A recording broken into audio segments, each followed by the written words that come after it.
It is time for your favorite Android podcast from the crew of blindandroidusers.com. Kick back and enjoy another fine episode from these Google fanboys as they navigate Android from a blindness perspective. And now, here are your hosts. Hello, everyone, and welcome to the 12th episode of the Blind Android Users podcast. I'm one of two new co-hosts for you. I'm Ed Green from the UK, and I'm also joined from the UK by the other new co-host, Pete Torkington. You'll be pleased to hear, though, that our familiar voices, Warren Carr and Austin Pinto, are still very much here as co-hosts too. We've got a busy show for you this week. We'll be starting off with announcements, which will include news of the new TalkBack 9.1. Next, we'll be moving to an Android Basics section where Warren is going to take us through setting up the Play Store, including the new share feature. We'll then have a top tips section where Pete and I will be demonstrating some tips relating to Gmail using about the keyboard and notifications. And then in our In Focus section, we're joined by Pierre Aubry from France, who will be enlightening us with a review of the Asus Zenfone 6. And we'll close with the blind Android journey this week, which comes to us courtesy of Tina Sohl. There's a lot to it then, so let's kick off. Austin, what's been happening this week? This week, wow, there are a lot of announcements happening this week. The first announcement is we are mentioned on Top Tech Tidbits for the third week in a row. So if you go to our website and if you go to the Friends of the Site link, you will see that the Top Tech Tidbits website is there as one of the friends of our site. You can go there, you can subscribe to their weekly newsletter, and you can also read the latest newsletters there. So Top Tech Tidbits is like a technology information hub for all things related to visually challenged. They have some fantastic newsletters and they come up every Thursday or every Friday. The next announcement is we are also in the news on the Lazario GPS app. If you know, we had episode number 8 in which we had Renee from Lazario as an interview. And if you go to that app, if you go to the bottom of the app, there's a news tab. And if you go there, you will see us in the news. That is it from the announcement section. Wonderful, guys. Thank you so much. This is Warren here, and I want to not excitingly use that word, but really, I'm glad that we have these guys join us from the UK as hosts, and I think that we are almost covered, because our dream is to have a host from all of the continents. And so it is absolutely beautiful that we have these guys from Europe. And so our number has increased. And this is all to bless all of us. And thank you guys so much for coming on as hosts. And I'm looking forward to having a wonderful time with you guys, and most especially with our listeners. This is just beautiful. Thanks very much, Warren. It's great to be here. Thanks for the invite. I enjoyed coming on last time to do my Android journey, and it's great to be helping out hosting as well. One thing it would be good just to touch on, I think, before we move to the Android Basics section, is the new TalkBack 9.1, which Google released last week. Some of the new features over and above TalkBack 9.0, which is already on Android 11, include new way to control TalkBack with voice and a merged global and local context menu. So a new TalkBack menu has been instituted. 9.1 will be available to devices on Android 10 as well, though you won't get multi-finger support on the Android 10 devices. However, 9.1 also seems to have broken multi-finger support on a few Android 11 devices too. So if you have an Android 9.0 device running Android 11, obviously with multi-finger gestures supported, then you might find that when Android 9.1 hits it, that multi-fingers might not work so well. Warren, you've got it on a couple of your phones, haven't you already?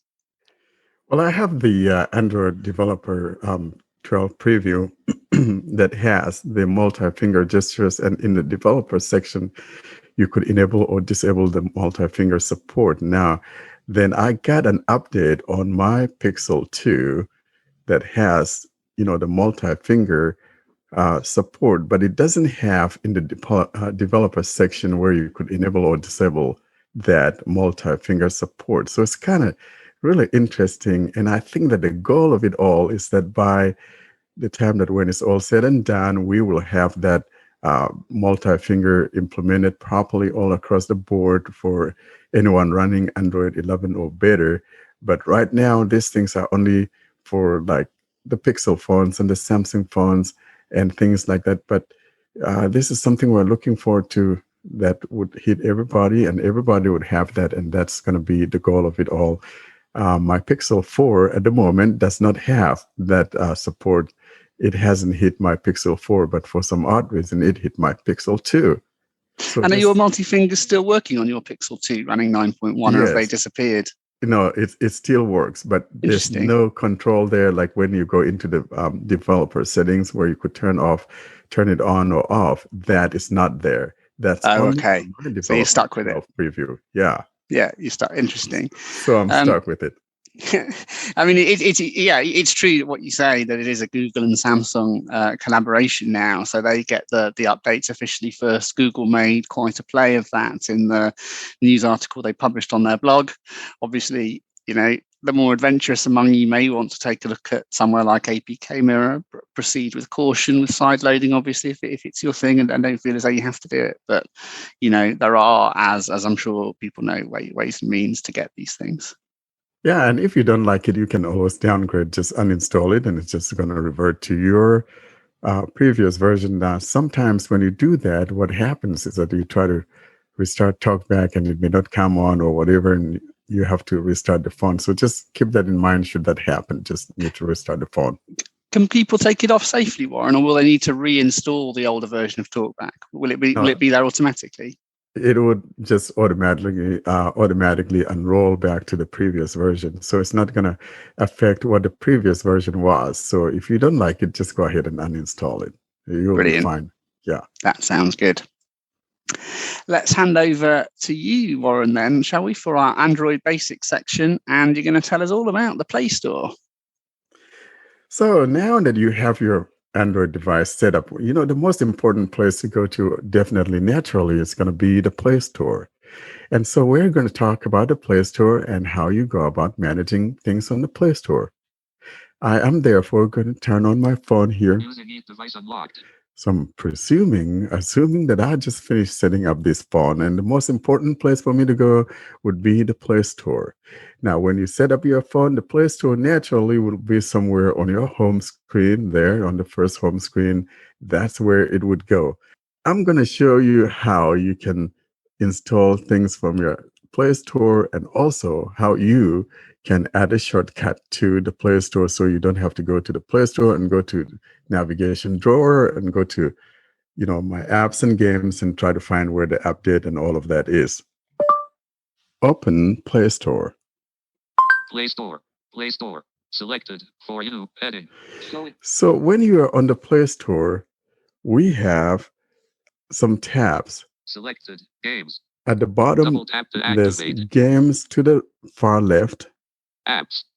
there's apps. Movies and TV. Double Movies tap to and activate. TV. Books. And Double tap to we got activate. books.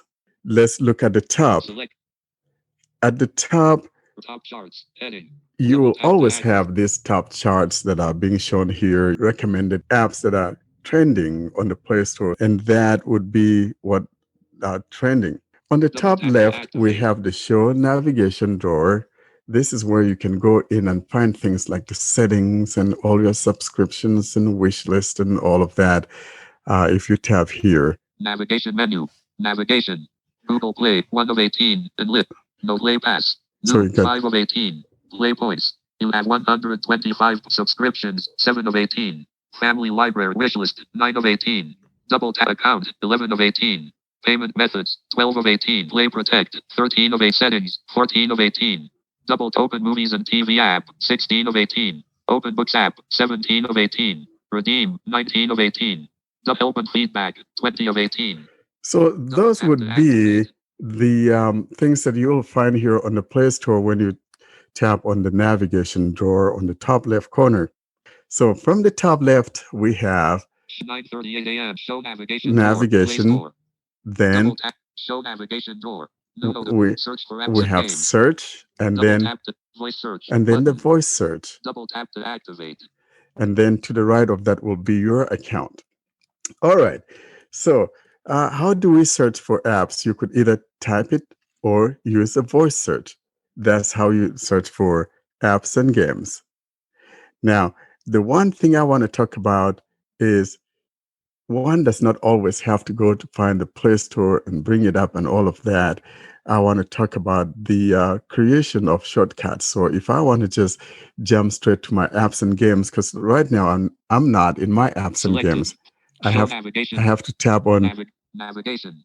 Google Play 1 of 18 and list show 18 items. navigations and then go to apps and games. Play pass, play subscription, family wish list, not account. I'm not finding my apps. What's going on apps here? and games. There we 3 of go. 18.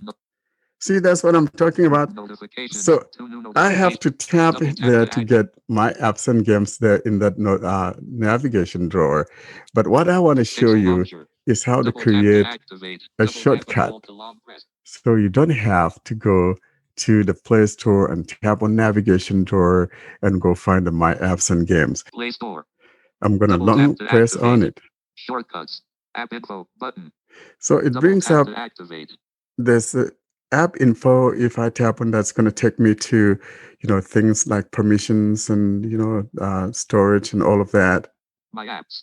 And then Double tap to one of activate. the Double tap and shortcuts hold to here long is press. My Actions Apps. of And that's all it has. So if I tap here, My apps and games. Play Store. y- Updates. you see that will take me straight to my apps. But what I want to do instead of create or always tapping on the Play Store icon and then go to my apps Pixel launcher. is that Double tap to once I invoke that Play Store shortcuts, I'm going to long press on the My App and drag that to my home screen. So Play Store. let's do that. Shortcuts. App info button. So now Double I'm tap going to to find the My Apps My apps. and I'm going to long Double tap press to on it. Add to home screen 1 of 3. So I'm Move to row 5 column 4. there we go. Item moved. So what I have created is the My Apps shortcut. My apps. So if I tap here, My apps and games. Play Store. Navigate up button. so it Double takes tap to me active. to the list of my apps, and here we'll have the different tabs like updates. So by default, the first one that it takes us to or that's highlighted will be the updates, and it will show you your updates. No problems found. Play protect scan yesterday and updates pending. 23. Auto update is turned on. So I got 23 updates waiting. Now, like I said, we have tabs at the top. Selected. Updates. Out of list. So to the top Double left, tap to active. top left is the updates, and to the right of that we have Installed. Double tap to installed. activate. Those are the apps that are already installed on your phone. Now to the right of that we have Library. Double tap library. to activate. When you go to the library, you're going to find apps that are either installed or apps that you have purchased in the past or apps that you've downloaded in the past. And they are now sitting in your library, but they're not installed. You can choose to install them or totally get rid of them from your library. Then to the right of that, we have Share. Double Share. tap to activate. And this is a new feature that Google just added like a week or a couple of weeks ago, and we talked about that on our mailing list. The whole idea of this is that you could tap on this and share it with anyone nearby you if they are in your contacts. So let's go in here and take a quick look at this because this is important. It is faster than installing apps from the Play Store. You just share something with someone nearby. Beta. Okay, the last one is the beta. I should have talked about that. So we got a total of Selected. Updates. Out of list. we got updates, Double tap to installed, library, share, and beta. Library. I want to go to the share tab. Share. Share. Selected. Page 4 of 5. Share now. You can send and receive apps with anyone nearby using Google Play. No internet connection required. So that's the beautiful thing that I like about this feature because you don't have to be on the internet Send button. And so we got Double two, tap to this activate. send or received. Receive button. So if you tap on Send button. send, Send apps. you have, Showing items 1 to 12 of 171. so when you tap on that, there are apps here that you can send, Acapella TTS voices 9.8 MB. So if I Double want to tap share a cappella with Edward or with Pete or with Pierre or with Austin, if they are nearby, I could share that with them. Adobe Scan 53 MB. So if I tap on this, Checked. so this, I check that.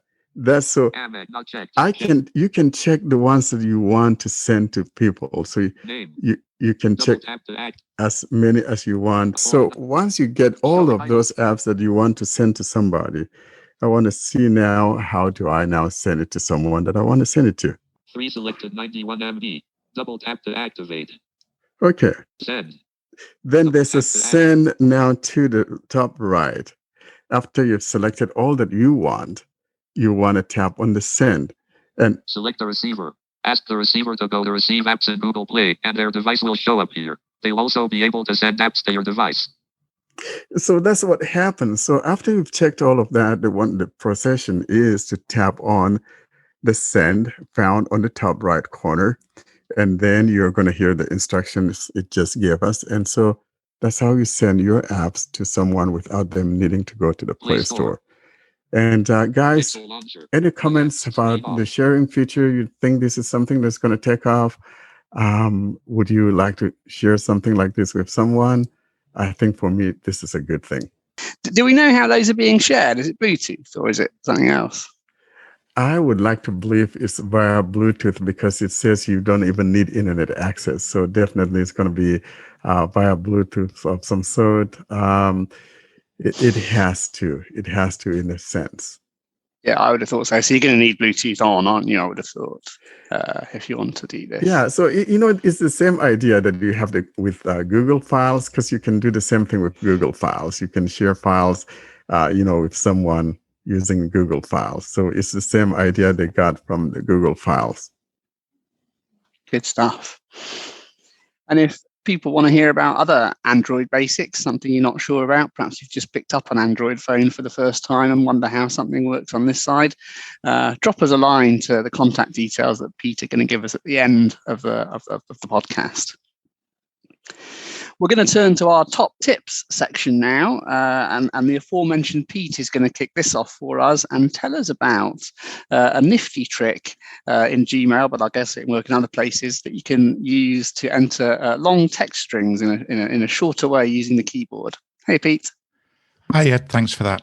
Yeah, we're just really looking today at how we can make life easier when you're having to use the keyboard. Of course, the easiest method would be to use speech to text, but sometimes that's not appropriate and you just need fine control over what you're typing.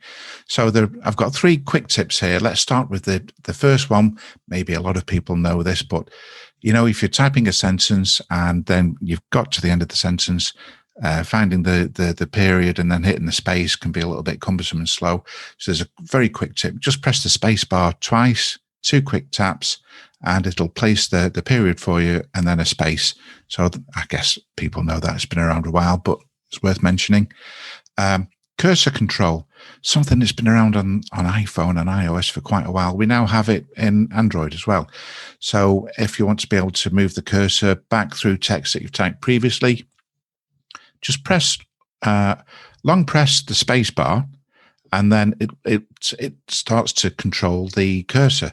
So you can move your finger along either forwards or backwards along the space bar, and it'll move the cursor to a different point in text that you've typed.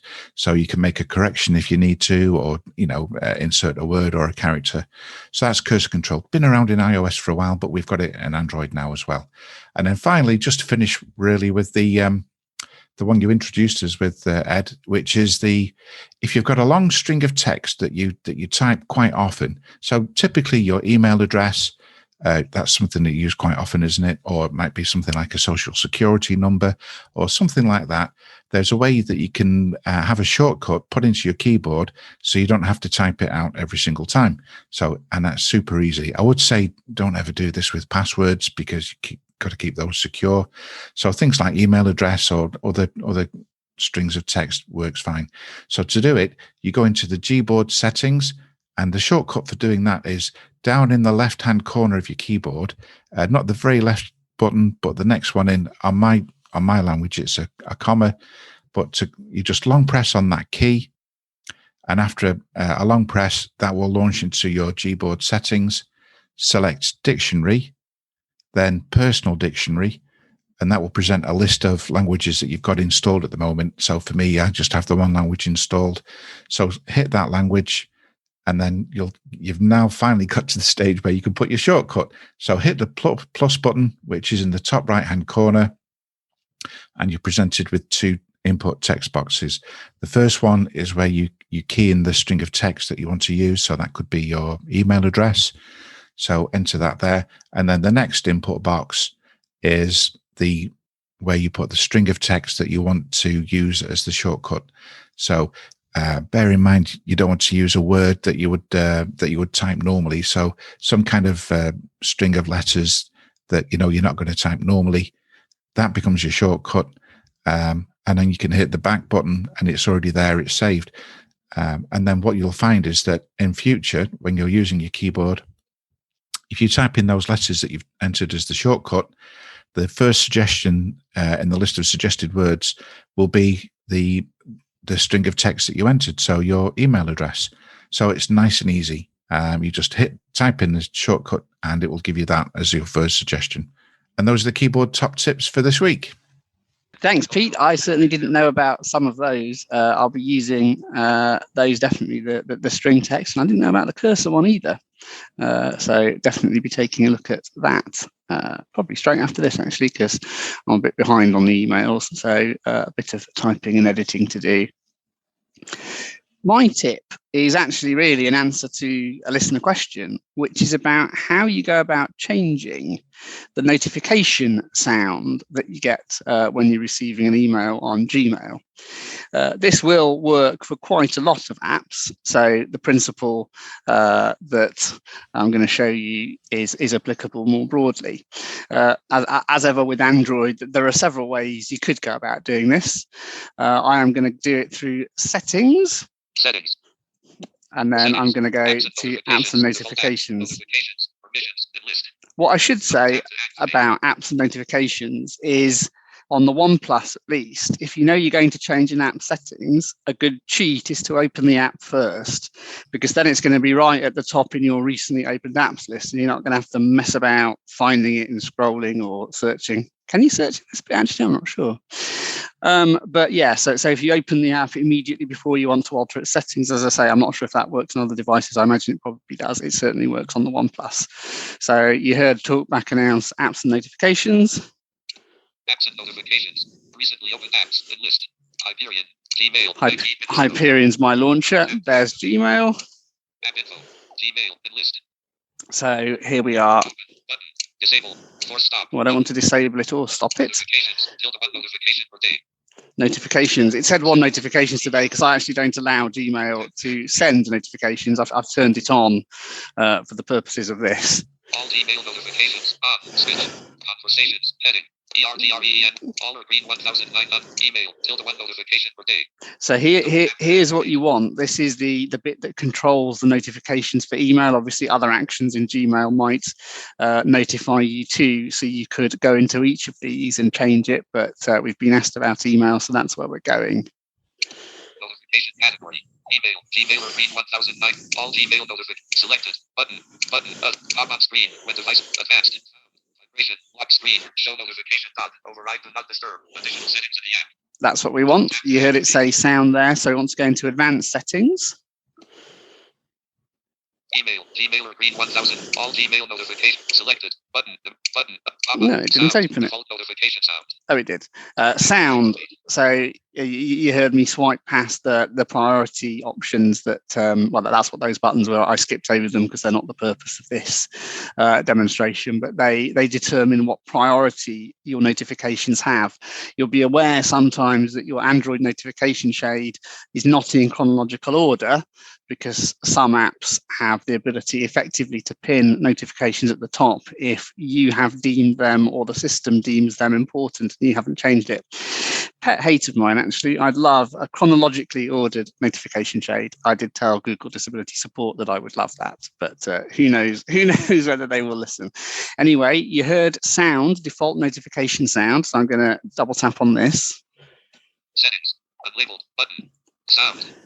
Vibration. Enlisted. Vibration intensity. Ringtone. Ringtone from internal storage. No ringtone selected. Not ticked. Ring. None. Not ticked. Radio button. Delay. Not ticked. Illusion. Not ticked. Amiable. Not ticked. Radio button. So these are all the different notifications that my OnePlus has. Glare. Not ticked. Glare. Ticked. Radio button. Double tap to activate. So I am getting, you might not hear them over the TalkBack, but I am getting sounds as I change these. Ticked. Radio button. Double tap. So you have a whole list of sounds that will come with your device. They'll be different to mine, but in there you can change them to your heart's content. So various different ways, as we said, to get to that. You can search in the settings. You can go apps and notifications. As I say, I'd open the app first if you're going to do that, so it'll show at the top, and then into once you've gone into there, go into notifications, go into advanced, go into sound, and you can change it from there. Thank you so much. Oh, thanks, Warren. Yeah. Next, it's our In Focus session for this. And once more, it's bonsoir et bienvenue, Pierre, who's joining us from France. And he's going to enlighten us with his review of the Asus Zenfone 6. Over to you, Pierre. Okay, so quick summary of the device itself. The Zenfone 6, it is yesterday's wine in Asus's portfolio of phones. It was released in May 2019.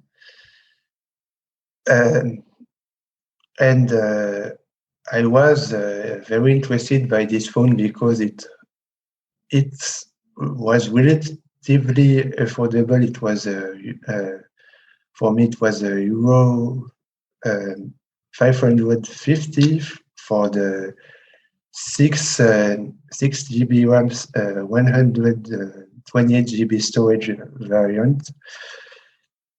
And this phone has a lot of features. So on the right there is the from bottom to top there is the power button, the volume rocker, and a nice little add-on called the smart key. Nothing really at the top of the phone. There is the tiny cutout for the earpiece. It's so tiny you could almost believe it's under the screen, but it is not. And there is the camera. What was also quite innovative about this phone is it had that the camera module would flip when switching to front camera, and you would have the same on the bottom and at the top. There are probably microphones and stuff also at the top. At the left, there is the proper triple slot, 2 SIMs and micro SD cards all at the same time. You can insert. And at the sorry, did I say it was at the bottom? It's on the left, and at the bottom there is the headphone jack, the USB-C port, and the loudspeaker. This phone has a stereo sound. It's not very good stereo because the earpiece lacks a bit in power compared to the main loudspeaker. So, other things of note, it has a pretty huge 5K mAh battery. Right now, it's rather common, especially in mid-range phones. But back in the mid of 2019, it was really above average. And so what was also interesting with this phone is that ASUS came with that new UI, their new version of Zen UI, which was Zen UI 6. Their skin on top of Android Pie. At the time, it was much cleaner than it used to be. And right now we are on Zen UI 7 on top of Android 11. So let's begin though. 7:05 p.m. Free. The lock screen here, I believe, is nothing particular. Google. Wired headphones. Rewind 10 seconds. Play. Skip. Collapse. Copy your assistant on it. Yeah, I have some media control editor closed. Expand. Collapse. Expand. Button. Double collapse. Google. Selected. Headset connected. Bluetooth active. Wi-Fi date. Phone 4 box. Battery 54. ASUS right bottom camera. 7:05.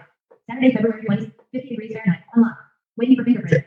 Quite interestingly enough, I believe it activates when you put the weather widget in your home screen. On the lock screen, you get the temperature.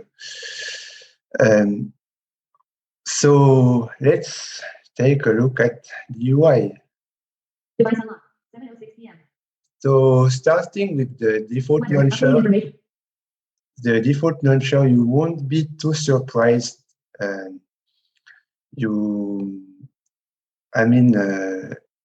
It's pretty much like stock. You swipe up with 2 fingers. Apps list. Search for an app. Get the apps list. You swipe down, you get notifications, and so. And on the right, perhaps it's supposed to be on the left, but you get the Google Discover feed. File manager. Drive. Double tap to activate. Double tap and hold to lock. It wouldn't exit the app list for some reason. So the installed, as far as installed app goes, it's pretty clean. However, there are Facebook, Instagram, and all of them can be uninstalled. But then you also have to disable Facebook services, either the normal way or via ADB, if you really want to get rid of all of it. And then it's rather clean. There are a few ASUS apps. There's data transfer, which can be useful when switching phones, which you can install too. So of note is the messaging app, which is Google Messages by default. That's cool. So the ASUS launcher, quite frankly, you might want to replace because WhatsApp. Get it. Look out. My app. ADT UFC widget. Apps list. Messages. Apps list. The apps list. Double tap to activate. Actions available. You swipe up then right to view. As you sort of heard, you can no longer long press the apps list to access features from the launcher. Alert actions. Wallpapers. Inlet. And using TalkBack actions would Widgets. Double settings. Cancel. Button. Would give, of course, widget settings and all. But ASUS launcher. All free of free. My apps. Home. Double tap to activate. But to access some other features, you would have to long press an empty area, which you can't do when TalkBack is on. So let's do it. There. Tap back on. ASUS. Wallpapers. Widgets. Wallpaper. Apps list. Wallpaper. Widgets. Edit home screen. Preferences. Edit home screen. So there's edit home screens. I find it kind of clunky. Let's see what there is. Subscriptions out of internet. Camera. Mute. Slack. Scroll effects. In list. Apps list. Out of list. Scroll. Icon label color. Folder theme. Double tap to activate. So yes, there is that, but I'm not sure how you even add a home page. So yeah, quite frankly, I have a satisfactory setup, but you might want to switch the default launcher. Home screen 203. One thing of note, I guess I could show is the dialer. Phone. Double tap to activate. Double tap and Phone hold app. mouse. Phone. It is pretty good. Dial. Clear tape. Selected. Recent. Double contact. There are only two tabs, recents and contacts. If you go to contacts, you will see the favorites you put in the contacts app, and there's also speed dial, which is pretty cool because it means you will have to double tap outside of calls. We will have to double tap when dialing numbers, but there is speed dial, so that's cool. Dial button. 0. Take. Double tap that. And if you press a number which doesn't have speed dial, which for which you didn't set it, Alert speed dial. Do you want to assign a speed or speed dial entry? Speed dial allows you to press and assign any quickly. you can assign it like that. It's pretty straightforward. That's cool. And also it has a feature when you call a number such a vocal server or such, and you did enable the keypad and then hang up the call. Next time you call that number, it will automatically, when the call is answered, pop up the keypad for you. It's pretty cool. I'm not even sure Google's dialer has this. So yeah. Cancel button. We can set. Double tap to activate. For answering calls, I'm not sure how you do it. I don't believe it's swipe up. It's swipe right or left, but it doesn't matter too much in the grand scheme of things because Search menu. Search. Voice search button. Show more button. More options. Publish. if you go, for example, in Call recording. settings, Settings. Navigate. Settings. Call. Inlet. Volume key option for call. Volume key option. Voice secondary action. Show more button. More options. Out of list. yes, there's Double tap that to activate. button Double tap and hold to long press. at the upper right of the dialer which says show more. Pop-up window. Delete call log. In list. Double tap There's to activate. delete call log, Call recordings. call recordings, Settings. and then Double tap to settings, activate. Settings. Navigate. Double tap to activate. Volume key option for call. and then double you tap go to call Call. Calling accounts. In list. Adherent advanced. Calling advanced. advanced. Advanced. Phone touch fingerprint answering. On. Switch. There's Double tap to fingerprint activate. answering, Auto answer. and Double there's tap to activate. auto answer. So Phone services. Auto answer. SIM 1. In list. SIM 2. Not. SIM 1. wow, you can Double tap to even activate. customize it for each SIM. Auto answer. Auto answer. Answer calls automatically while using headset for Bluetooth earpieces. Heading. In list. Switch. There's Double that. wired headset auto answer. Disable. Drop down list. 2 seconds. Switch. Drop down list. 2 seconds. Disable. Bluetooth headset auto answer. Disable. Drop down list. 2 seconds. Switch. Good thing I did verify because apparently it's only if you, it can still be handy if you have headphones connected, you can set it to an auto answer and set how much time it takes, but there is fingerprint answering. You know, actually, I think that fingerprint answering is a very good feature, Pierre, because I think that would come in very handy for a lot of people. Sometimes we see these other phones, and I think the first thing that comes to mind is that, oh, this phone is maybe it has bloated stuff, and people say that all the time. But when you dig into these things, you find out that they have these great features that we don't have on the stock Android, Double like tap to on activate. the Pixel phones. And so really, I really like what I'm hearing with the Zen phone. I've always kind of wanted to get one, but I guess Moolah makes it run away from me. But this is absolutely beautiful. I would, like we said, Probably yesterday's wine. availability to Yeah, because I'll wait till that yesterday's wine Double tap to turned activate. into, several yesterday's wines away. Then I'm going to get one for sure to play with it. It's Settings. really great. Double I tap to like activate. that. But Double tap and hold to long press. Action actually available. there's more in settings. Privacy, permission, display, security, and account, advanced, assistant, In advanced, advanced. Mobile manager, AG, twin apps, safeguard, save, twin apps, AG. there Double are tap to many activate. interesting Mobile manager, things. on, smart key. The Double smart tap to key, activate. there it is, the smart key. Smart key, Attention tap, smart key.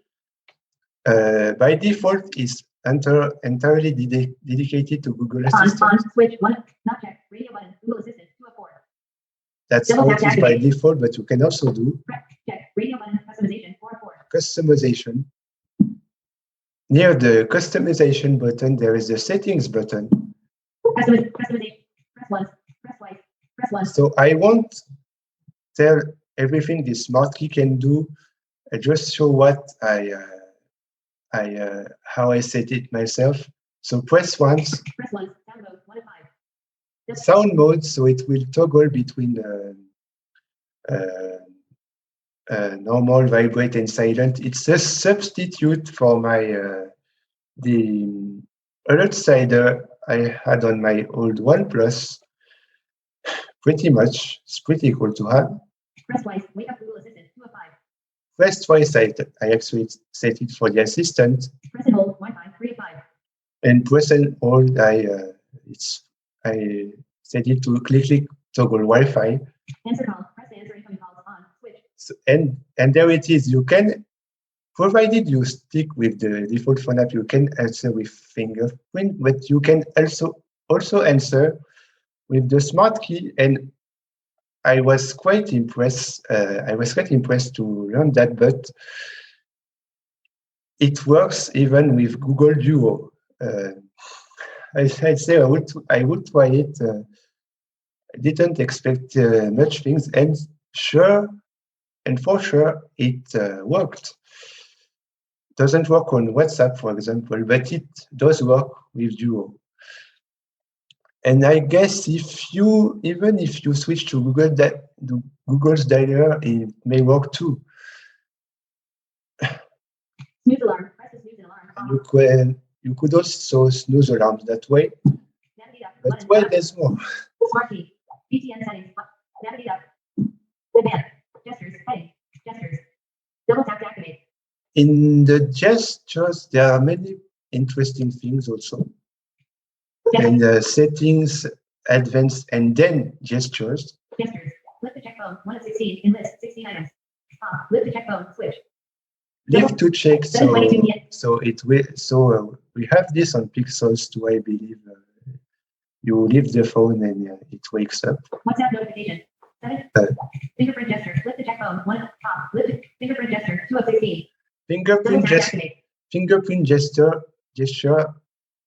It has its own menu, but unfortunately, it's just that one feature from stock Android where you swipe down on the fingerprint scanner, and it will open the notification shade. It's still pretty cool. I use it quite often, and I'm going to miss it probably if I switch to an in-display scanner, even though there is some kind of workaround in Android 12 apparently. Motion gesture. Disable. Heading. Flip down to mute. Turn the device face down to mute incoming call. 4 of 16. Flip down to mute. There Double it tap to is. activate. Flip down. Hands up. Lift the device to your ear to answer calls automatically. 5 of 16.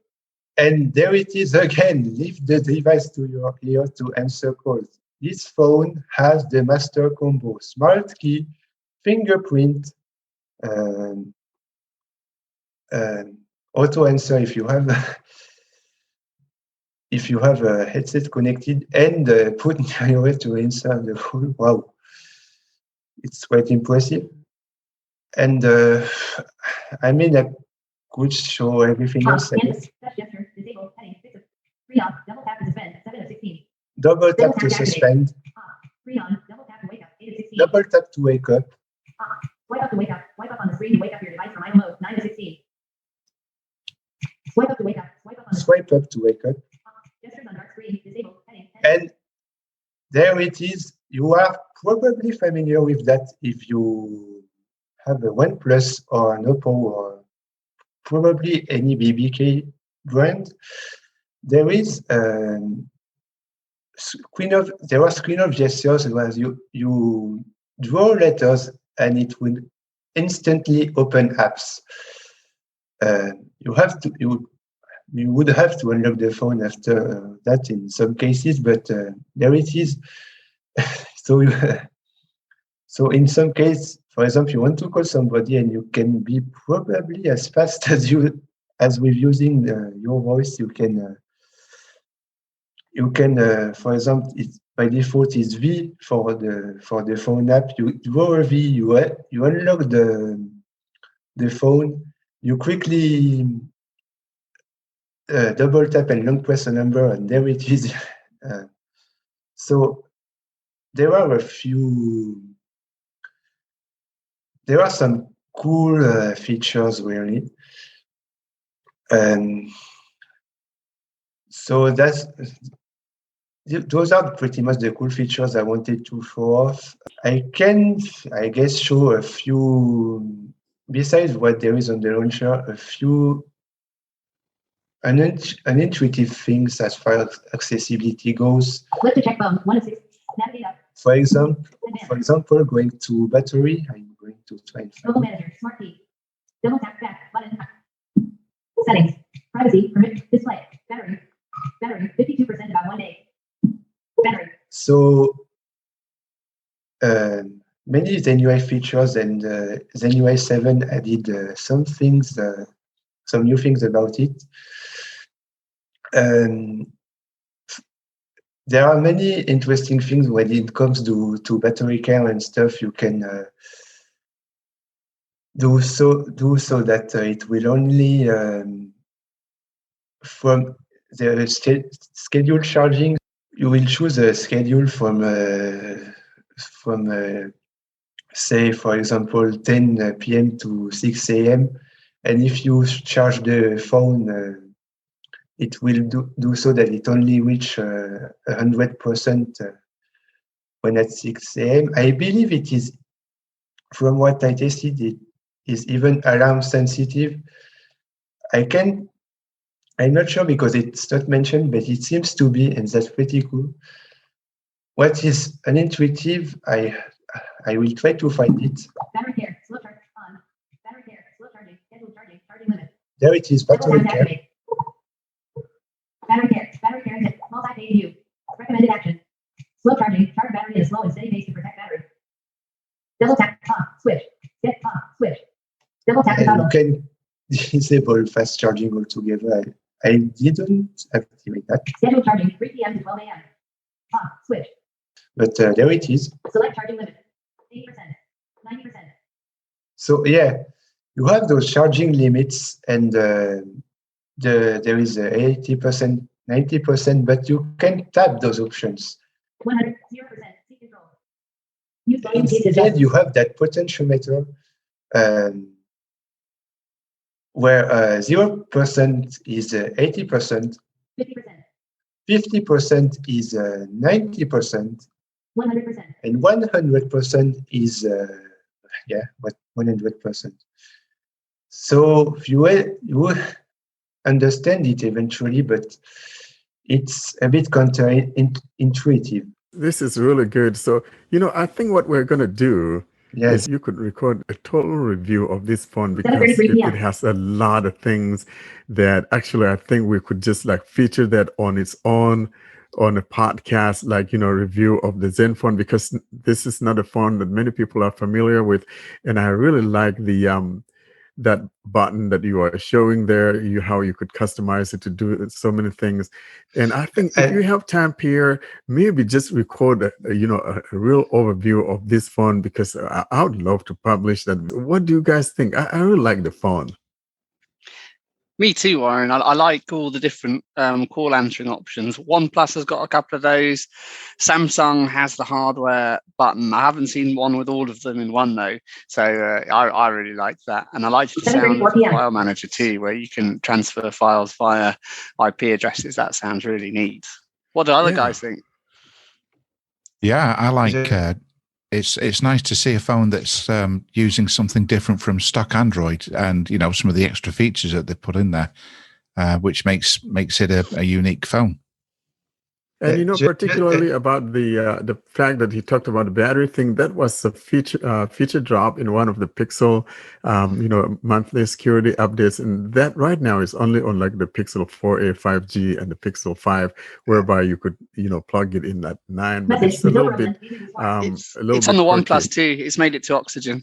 Oh, good. Because I really like that feature. You plug it in and go to bed and not worry about it. And by the time that, you wake up, it's just finishing the charge. So I like that.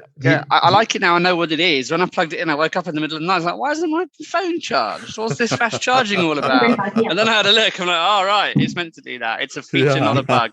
But if I understand correctly, the implementation on Pixel is kind of strange, because it only works according to a certain schedule. It wouldn't work if you work at night, for example.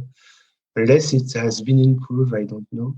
Oh, do you mean if you want to do that during the day because you work at night or something, and you plug it in at 10 a.m.? Because it only works from I'm not sure. It's the same thing with the one on the Pixel feature drop. It only works at night. The one on the Pixel. It would be nice to customize that to one's choosing. So yeah, that's good. So guys, that's been just something. If I can say something about the smart key, the problem is I'm not sure. If you buy a Zenfone 7, for example, the smart key, fingerprint sensor, and power button have been merged into one thing. So the fact, and it can do more things on the Zenfone 7. It can open any app and all. But given that it has been merged with the power button, which it is the power button, I don't know if you can answer calls with the smart key or with fingerprint. I guess you could with fingerprint, but I don't know if you would have all the options you have on this phone. Just two things, Warren. On the Zenfone 6, this is indicative, but 550 euros is 476 pounds, 663 US dollars, 861 Australian dollars, 49,000 rupees. Take those with lashings of salt. They are exchange rates. They are not prices of the Zenfone 6 in your markets. Obviously, a lot will affect that. Thank you. And now, just before we close, it's time for my Android journey. And this week is brought to you by Tina Sohl. This is a message about my Android experience. I have been using Android since 2010, around November of that year. And at the time, my carrier was not carrying the iPhone, which I had heard about in terms of accessibility.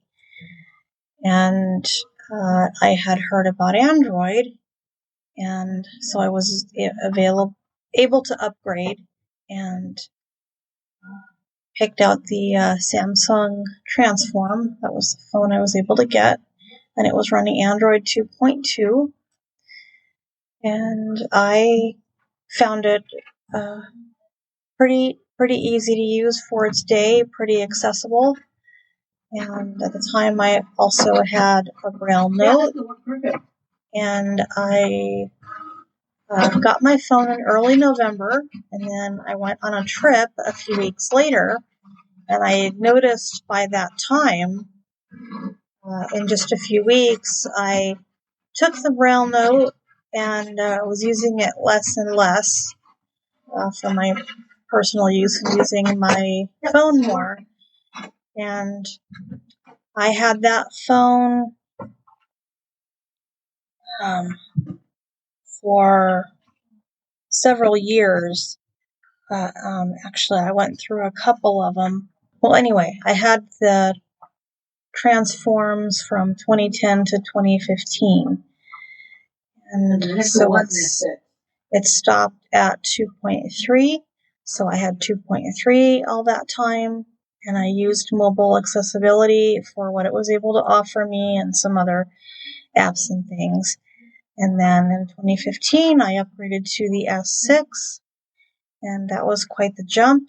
And I just spent a few days playing with it and really came to like it, and found the touch screen to not be all that difficult to use like I had sort of pictured it being. And I had that for a few years.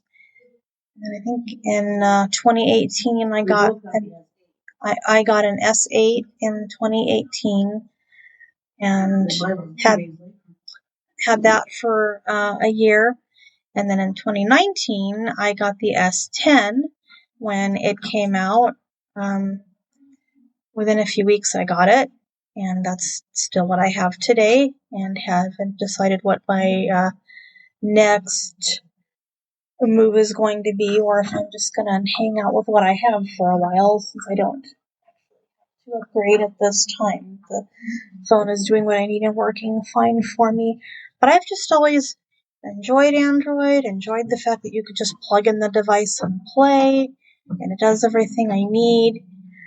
And for me, I don't have any reason or desire to switch to Apple, even though I've had people ask me about doing that and suggest that I do so. But that's a lot financially for some people, and it just isn't something that I am able or willing to do. So yeah, I am very happy at this time with Android, and just amazed at the accessibility, especially going from 2.3 like I did to Android 5. When I went into the store that day, I said,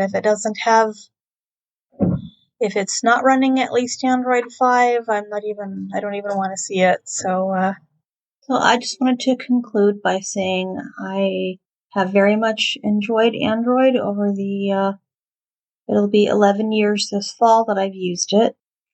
And I went from the Samsung Transform Ultra in 2015. I think it was 2015, to the S6. And then in 2019, or at some point, I think I had an S8 at some point. And then in 2019, I went to the S10, and have had that since then. I got it a few weeks after it launched. I was going to get it on the day of launch, but that fell through, so I got it a few weeks later. And I am leaning toward keeping this device for maybe another year, or we'll see when it gets Android 12 and security updates and stuff. But I'm thinking now about getting smartwatch for a fitness tracker and some other things that those can do.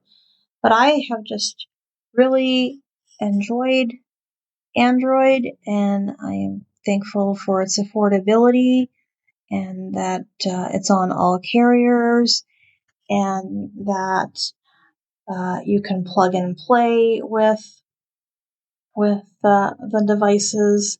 You don't have to have anything special to connect them, no special software or anything like that. I've found for myself that for me, productivity works well. I can, especially on the phone, I can work with Google Docs and the calendar, and and same with Word. So some of those things can kind of go across devices. But yeah, I've really enjoyed it, and I wouldn't at this point. I don't plan to change platforms at this point. And I encourage people when I can to try Android, or if they're newly blind, or if they're just looking into smartphones or something, I encourage them to look at all options, and I make sure they are aware that there is an option besides the big one that so many people just gravitate toward, or maybe that's all they know about. So I have been very happy with it, and I hope that we have Android long into the future. All right. So now we'll just have Pete close us out for this segment or this episode. Thank you, Warren. Well, if you've enjoyed the podcast today and you'd like to get involved, we'd really like to hear your Android journey. If you're a blind Android user, it would be great if you could share your experience with us and to share that with the world. You can record it if you want to record it and then email it in. You can email it to myandroidjourney@blindandroidusers.com. But we're a nice bunch. Why not come on live and chat online and we can have a conversation? That would be great if you can do that. There are many ways to get in touch with us here. You can email us at contactus@blindandroidusers.com.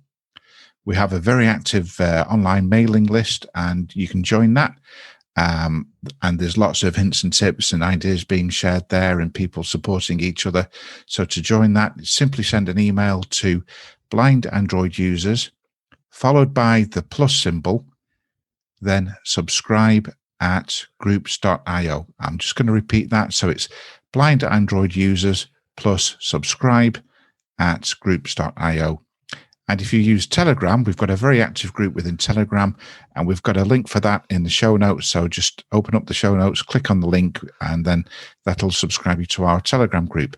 And finally, we're on Twitter. You can find us on Twitter and tweet us. We are at Blind Droid Users. That's Blind Droid Users. And it'd be great to hear from you. And that has been another episode of the Blind Android Users podcast. As always, we appreciate hearing from you. You send those email messages to contact us at blindandroidusers.com. For those My Android Journey stories, we encourage you to send those to myandroidjourney@blindandroidusers.com. Until we see you in our next episode, you have a wonderful day.